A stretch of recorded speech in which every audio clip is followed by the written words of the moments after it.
अब क्या बताते हैं परमात्मा, जैसे कुछ बुजुर्ग लोग हैं, वृद्ध हो गए बेचारे, ये तत्व ज्ञान ना मिलने से, अध्यात्म ज्ञान ना मिलने से अपने को जो ट्रेनिंग मिलती है परिवार से, रिश्तेदारी से, कुटुंब कबीले तक, समाज से, वो केवल यही मिलती है भाई अपना करके खा ले और लेकर दे दे।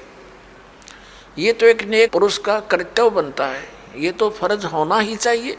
लेकिन इसके साथ साथ हमने भविष्य का जो करना था, वो परमात्मा की साधना, धर्म, पुण्य करने थे, वो ज्ञान के बिना वंचित रह गए। और वो ज्ञान मिले सतगुरु और संत से, तो परमात्मा कहते हैं आखिर तुझको कौन कहेगा गुरु बिन आत्म ज्ञान। ठीक है, समाज संसार में रहने की विधि तो आपको समाज के लोग बता ही रहे हैं, लेकिन आत्म कल्याण का जो मार्ग है वो संत ही बताया करते हैं। और संतों तक आप पहुंच नहीं पाते, क्योंकि आप उसी ऐसे समाज में ग्रप हो गए और उन्हीं विचारों से आप संतुष्ट हो गए कि इतना ही काम है। जब सत्संग में आवांगे पता चलेगा कि मनुष्य का और भी एक आवश्यक काम है जो हमने प्रारंभ नहीं किया। दास पहले गांव गांव में जाते थे, सत्संग करता था। एक गांव में दो भाई थे, एक ने उपदेश ले लिया था, एक उनके पिताजी थे, बहुत नेक आत्मा थे, लेकिन इस ज्ञान के अभाव से वो इन सत्संग आदि के नाम से बहुत खिंचते थे। हम वहाँ 3 दिन का पाठ करते थे जैसे यहाँ चलता है, और 3 दिन तक 2-2, 3-3 बार टाइम में सत्संग करते थे। घर वालों को समझाते थे, क्योंकि नया भगवान, नया ही ज्ञान, कई दिन तक लगातार समझाने से कुछ बुद्धि में आता है ये। तो हम सत्संग कर रहे थे, उन घर वालों ने अपने सभी भाईचारे को कह दिया था कि हमारे घर में 3 दिन कोई भी हुक्का बीड़ी तम्बाकू का प्रयोग करने नहीं आवे, या घर में बीड़ी तम्बाकू लेकर भी नहीं आवे। तो क्या हुआ कि उनका बूढ़ा ऊपर चौबारे में, आंगन में, गर्मियों के दिन थे, ऊपर हुक्का भर कर बैठ गया दूसरे भाई अपने पुत्र के घर पे। हम सत्संग करते रहे। तो जब सत्संग समाप्त होने को हुआ, रात, पहले दिन सत्संग सुना दिन में, फिर रात ने सुना, तो अगले दिन वो रात्रि के समय सत्संग समापन हुआ, बूढ़ा नीचे आ गया। लगभग 70 वर्ष की आयु थी उसकी। अब वो आके हमारे पास बैठ गया जमीन पे, और उसकी पुत्र वधू ये सोच रही थी बूढ़ा पता नहीं क्या बोल लगा महाराज जी को, पता नहीं क्या कह देगा यू, क्योंकि इनने कभी ये काम देखे नहीं, और पता नहीं क्यों आ गया यू तो बहुत चिढ़ा करता है इन बातों से। वो बैठ के और आंखों में पानी भराया, रोने लग गया। मैंने पूछा क्या बात होगी बाबा, क्या बात है, क्यों रो रहे हो आप?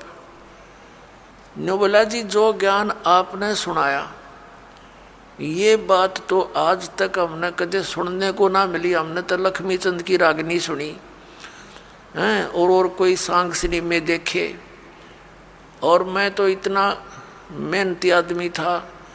इन पुत्रा के 2-4 किले आवे थे, मैंने इनके 12 किले बना दिए। 12 एकड़ जमीन, 8 एकड़ और मोल ली मेहनत कर करके। और ईब मेरा क्या होगा, मैं तो 70 साल की उम्र होगी मेरी। अब मैं क्या करूँगा, क्या बनेगी मेरे साथ में? मैंने तो इस ज्ञान से सारी रात नींद आनी बंद हो गई, और अब मेरा खाना पीना भी छूट गया। अब क्या बनेगा, मेरा क्या होगा? मेरी तो उम्र जाली। और उसकी पुत्र वधू भी वहीं बैठ की। बूढ़ा आज तो बहुत अच्छा बोला, और वह ध्यान से सुना कि जो क्या हो गया बुढ़े का एकदम। नो बोला जी क्या मेरा भी कुछ हो सकता है? मैंने कहा देखो विश्वास करो, विश्वास करो। अब जैसे कुएं होते थे पहले बहुत गहरे, और उनमें 100-100, 150 फुट नीचा जल होता था। उसको निकालने के लिए एक लंबी नेजू हुआ करती रस्सी, बहुत मोटा, इतना मोटा रस्सा, और 150-200 फुट लंबा। और उसके बाल्टी बांध दी जाती थी और वो बाल्टी से पानी निकालते थे तो 100 फुट दूर तो खींच के ले जाते थे 2-3 जने और फिर बाल्टी से जल निकल आता था। तो मैंने कहा कि जैसे कुएं में बाल्टी जा रही हो और नेजू हाथ से छूट गई रस्सी और वो तो जा रही है और भाग दौड़ के और उसको पकड़ने की चेष्टा कर ली यार, वो हाथ में आ जा लास्ट की 6 इंच भी ठहगी, लास्ट की गिरते गिरते अगर 6 इंच भी बची हो और हाथ में पकड़ी जावे तो क्या हो, वह बाल्टी भी बाहर आ जा और पानी भी साथ आवे, जल भी भरा होगा और बाल्टी भी मिल गई, कुछ भी ना गया। अरनू का जान देव तो जाए ली तो वो तो जा ही रही है, फिर तो पड़ गए कुएं में, हाथ से छूट गया मनुष्य जीवन। मनुष्य जीवन के अंतिम सांस में भी ये सत भक्ति आपको मिलेगी, आपको मनुष्य जीवन मिलेगा, ये गारंटीड बात है।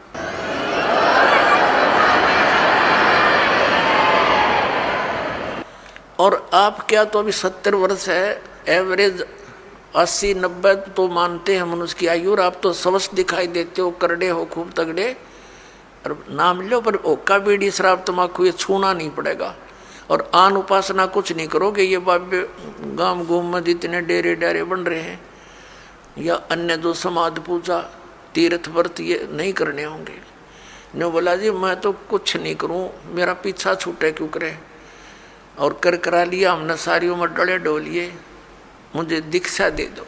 उसकी पुत्र वधू कहने लगी दादा ओके बहुत पीवा है तू, नाम लेकर हुक्का नहीं पीना। नो बोला तो देखिए तो एक बार, मन तो पता ही ना था इस बात का, आग लग गई सोके गए, फूकना मैंने मेरा गधा बनूंगा, कुत्ता बनूँ, ब्रांड मैटी होगी। और संता के वचन है ये झूठे नहीं हुआ कर दे बेटी, तो पुण्यात्मा देखड़े भाग जाएंगे बुढ़ापे में।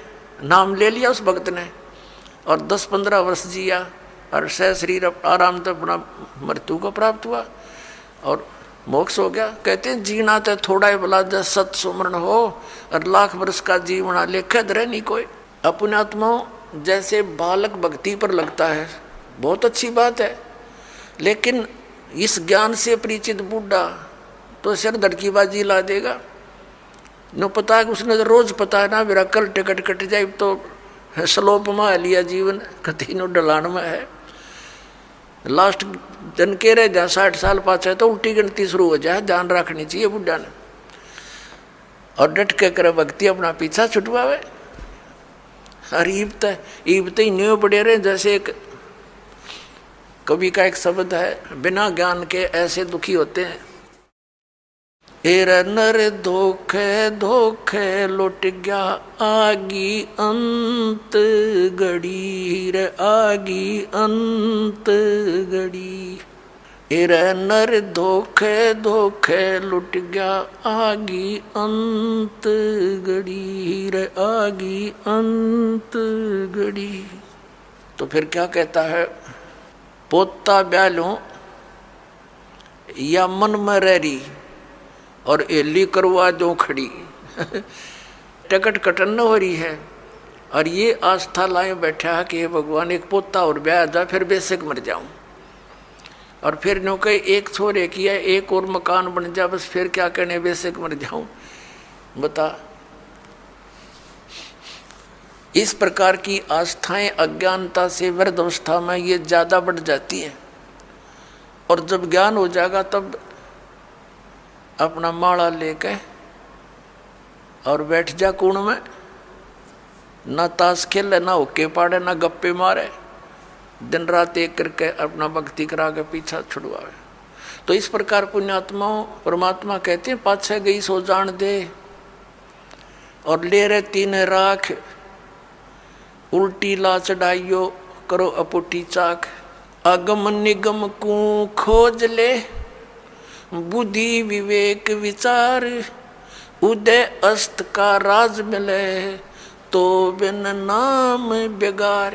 क्या कहते हैं परमात्मा के याद दिलाना चाहते हैं कि जरा सा कुछ विवेक से काम ले ए प्राणी,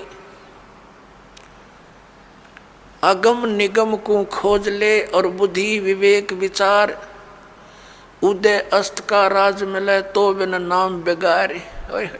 परमात्मा याद दिलाते हैं कि जो परमात्मा की भक्ति नहीं करते वो चाहे पूरी पृथ्वी का राजा है। आपने न्यू दिखा है कि तो बड़े आगे पाछे इसका सलूट मारनी है और बड़ी जय जयकार हो रही है। परमात्मा कहते हैं ये तो 3 व्हीलर वाला है, अपने पल्ले तो पैसे खर्च कर रहा है और खूब चहल पहल दिखाई देती है, अंत में इसकी वाह बिरन माटी होगी, याद रखेगा। अगम निगम को खोज ले बुद्धि विवेक विचार, उदय अस्त का राज मिले तो बिन नाम बेगारे। या भक्ति नहीं है तो यो राजा पूर्व जन्म की कमाई को बर्बाद कर रहा है और आगे की दाढ़ी बनती नहीं, क्योंकि यो नाम जाप ठीक नहीं कर रहा है। तो इसलिए परमात्मा कहते हैं बिन उपदेश अचंभ है, ये क्यों जीवत है प्राण, भक्ति बिना का ठोर है, ये नर नाही पाषाण। परमात्मा कबीर परमेश्वर जी कहते हैं कि बिना उपदेश लिए बगैर गुरु धारण किए ये मनुष्य ये जीव किसको आधार मान के जी रहा है। मुझे इस चीज का आश्चर्य हो रहा है। और भक्ति बिना का ठोड़ है, ये नर नाही पाषाण। ये तो पत्थर हैं जब इस मनुष्य जीवन को बर्बाद कर रहे हैं, ना कोई आधार। यदि हम बच्चों को आधार मानते हैं तो हमारी ये मृत्यु हो जाती है, तो बच्चे हमारे कहाँ से हुए। हमारे सामने बच्चों की मृत्यु हो जाती है तो ये आधार निराधार था, हमारा भूल थी हमारी कि हम इसीलिए जी रहे थे। हमारा आधार होना चाहिए मोक्ष, और मोक्ष के लिए पूर्ण संत की आवश्यकता होती है, सतभक्ति की आवश्यकता होती है। तो वो सभी समय संयोग इस कलयुग में आकर इकट्ठे होते हैं जो अब आपके लिए रजा कर रखी भगवान ने।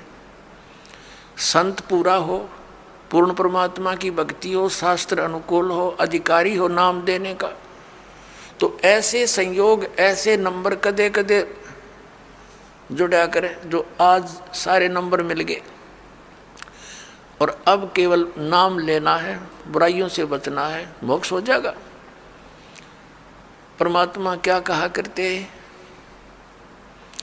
यो सौदा फिर नाही संतो, यो सौदा फिर नाही, यो सौदा फिर नाही रे संतो, ये सौदा फिर नाही।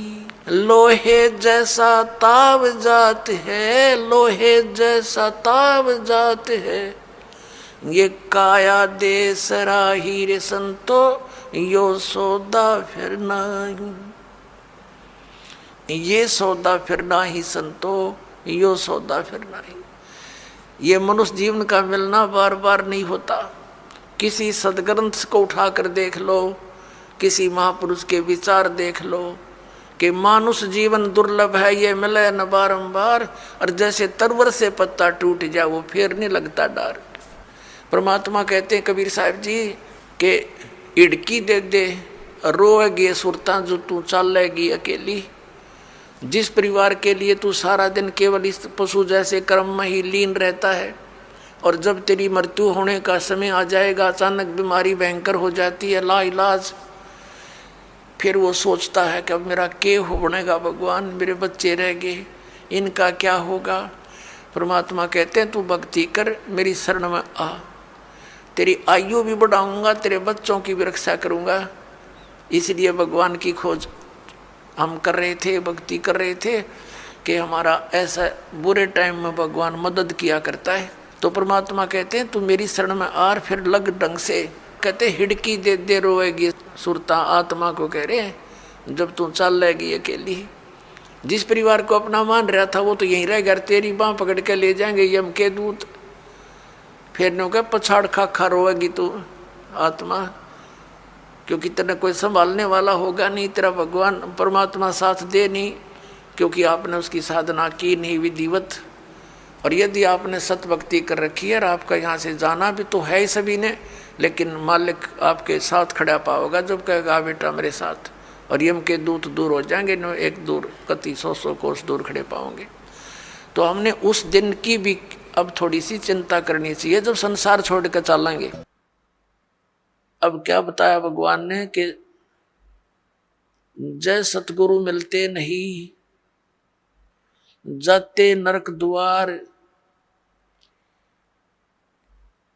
सतगुरु के उपदेश का लाया एक विचार, और जय सतगुरु मिलते नहीं, हम जाते नरक द्वार। नरक द्वार में दूत सब फिर करते खेचा तान, उनसे कबू ना छूटते फिर फिरते चारों खान। पुण्यात्माओं, जब ये भक्तिहीन प्राणी यहां से जाता है, यम के दूत इसको पकड़ कर ले जाते हैं, धर्मराज के सामने खड़ा कर दिया जाता है, न्यायाधीश के सामने। वहां ये नहीं कह सकता कि मैंने ऐसा नहीं किया, मैंने ऐसा नहीं किया। वहां झूठ नहीं चलेगी, वहां तो आपकी फिल्म स्टार्ट हो जाएगी, सीडी ऑन हो जाएगी आपके समक्ष सामने। क्योंकि जो कर्म हम करते हैं, सोचते भी हैं, उसकी भी एक फोटोकॉपी भगवान के दरबार में जाती है, और वहां जाते ही उसको ऑन कर दिया जाता है। अब जैसे आप जी भक्तों को, भाई बहनों को कहते हो, रिश्तेदारों को या कोई मित्र पड़ोस पड़ोस में मिल जाते हैं, उनको भी समझाते हो भक्ति कर लो, परमात्मा का नाम ले लो। तो अब तो उनके पास समय नहीं है, क्योंकि उनको ज्ञान नहीं है। फिर वो जब वहां दरबार में खड़ा होगा तो ये एक पली लगाता है भगवान के आगे, एक बहाना खोजता है कि परमात्मा मुझे पता नहीं चला, हमने तो इतना ज्ञान हुआ था, अपना काम करो, बच्चों का पालन पोषण करो। तो उसमें परमात्मा वो सीडी चला देगा, कोई भक्त उससे कह रहा होगा कि चलो चलेंगे सत्संग में, और वो बकवाद कर रहा होगा, मना कर रहा होगा, 100 बहाने मिला रहा होगा। फिर परमात्मा कहेगा, देख इस भक्त ने, इस बहन ने, इस बेटी ने तेरे से क्या कहा था, और तू झूठ बोलता है कि मेरे को पता नहीं चला। तब ये क्या कहता है भगवान, गलती होगी, क्षमा कर दो। परमात्मा कहता है, भाई गलती का मानने का कोई फायदा को नहीं, अब तो नरक में जाना ही पड़ेगा। और फिर कभी तुझे मानव शरीर मिले तो फिर ट्राई करना। तो पुण्यात्माओं, ये धर्मराज के दरबार में जो प्राणी जाता है, उसके बाद इसको नरक में डाला जाता है। और वहां तो लाखों की संख्या में, हजारों की संख्या में पशुओं की तरह चारों तरफ से यम के दूत, जो समझ लो हाथों में भाले, क्योंकि वो शरीर ऐसा है, उसमें पीड़ा घनी होती है, और उसमें मरता नहीं प्राणी, पीड़ा ज्यादा होती है। तो उसमें सीधे भाले ठोके, आंखों में मारेंगे ना सीधे, और ऐसे जैसा भी हाथ में आओ उतना लठ मारते हैं, और उनको जबरदस्ती नरक में ठोक देते हैं, धक्के मार मार के। वो उल्टे बाजे उनके लठ मारे, और जैसे पशु को फाटक में रोकते हैं, ऐसा ठोक दिया जाता है। तो यहाँ क्या बताते पुण्यात्मा, हम भक्ति से घने दूर हो गए, अध्यात्म ज्ञान आसपास भी नहीं रहा, हमें डर नहीं रहा इन बातों का। इन बातों को हम ऊट पटांग से मानते हैं, इन अज्ञानियों के ज्ञानों के को सुन सुन के अज्ञान को, कि भगवान कहीं, नरक कहीं नहीं है, यही स्वर्ग है, यही नरक है। अरे इतने बड़े बड़े ग्रंथ लिखे हैं, महापुरुषों ने आंखों देख कर बताए हैं, उनको हम अपनी सोच से झूठा कैसे कर देंगे? करेंगे तो करे रहेंगे, लेकिन सच्चाई हमारे कहने से मिट नहीं सकती। तो परमात्मा बताते हैं कि नरक द्वार में जब नरक में ठोके जाओगे, दूत सब और करते खेचा ताण, दे डंडा दे लठे अंदर ठोक देते हैं। नरक द्वार में दूत सब करते खेचा ताण, और उनसे कभी ना छूटता फिर फिरता चारों खान। वहां नरक में दुख उठा करके फिर इन 4 खानियों में 84 लाख प्रकार के इन पशु पक्षियों और सब जीवों की, ये प्राणियों के जो शरीरों में कष्ट उठाना पड़ता है। अब परमात्मा बताते हैं, नरक द्वार में दूत सब करते खेचा ताण, उनसे कबू ना छूटता फिर फिरता चारों खान। 4 खानी में भरमता और कबू ना लगता पार, 100 फेरा सब मिट गया मेरे सतगुरु के उपकार। अब सतगुरु के उपकार, जैसे गरीबदास जी ने कहा है कि जा सतगुरु की मैं बलिहारी, जो जन्म मरण मिटाही, जो जन्म और मृत्यु के इस दीर्घ रोग का नाश कर दे, कहते मैं उस सतगुरु पर बलिहारी हूं। तो जन्म मरण का रोग का नाश कबीर परमेश्वर ही कर सकता है। और कबीर परमेश्वर जिस भी अपनी आत्मा को, दास को यहां भेजता है अपना सामर्थ्य देकर, तो यह उसके द्वारा परमात्मा ही करवाता है। अन्य ना तो किसी भगवान की भक्ति से ये जन्म मरण का रोग नाश